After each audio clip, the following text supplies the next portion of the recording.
2 Rois chapitre 20. En ce temps-là, Ézéchias fut malade à la mort. Le prophète Ésaïe, fils d'Amoz, vint auprès de lui et lui dit: Ainsi parle l'Éternel. Donne tes ordres à ta maison, car tu vas mourir et tu ne vivras plus. Ézéchias tourna son visage contre le mur et fit cette prière à l'Éternel. Ô Éternel, souviens-toi que j'ai marché devant ta face avec fidélité et intégrité de cœur, et que j'ai fait ce qui est bien à tes yeux. Et Ézéchias répandit d'abondantes larmes.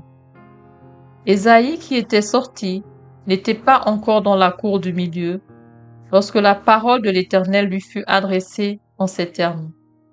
Retourne et dis à Ézéchias, chef de mon peuple, ainsi parle l'Éternel, le Dieu de David, ton père. J'ai entendu ta prière, j'ai vu tes larmes. Voici, je te guérirai. Le 3e jour, tu monteras à la maison de l'Éternel. J'ajouterai à tes jours 15 années. Je te délivrerai, toi et cette ville, de la main du roi d'Assyrie. Je protégerai cette ville à cause de moi et à cause de David, mon serviteur. Ésaïe dit: Prenez une masse de figues. On la prit et on l'appliqua sur l'ulcère, et Ézéchias guérit. Ézéchias avait dit à Ésaïe: À quel signe connaîtrai-je que l'Éternel me guérira et que je monterai le 3e jour à la maison de l'Éternel? Et Ésaïe dit: Voici, de la part de l'Éternel, le signe auquel tu connaîtras que l'Éternel accomplira la parole qu'il a prononcée. L'ombre avancera-t-elle de 10 degrés ou reculera-t-elle de 10 degrés? Ézéchias répondit: C'est peu de choses que l'ombre avance de 10 degrés, mais plutôt qu'elle recule de 10 degrés. Alors Ésaïe, le prophète, invoqua l'Éternel, qui fit reculer l'ombre de 10 degrés sur les degrés d'Akaz, où elle était descendue.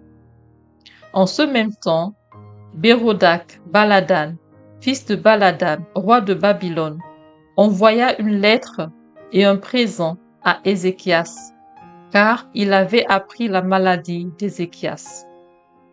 Ézéchias donna audience aux envoyés, et il leur montra le lieu où étaient ces choses de prix, l'argent et l'or, les aromates et l'huile précieuse, son arsenal, et tout ce qui se trouvait dans ses trésors. Il n'y eut rien qu'Ézéchias ne leur fit voir dans sa maison et dans tous ses domaines.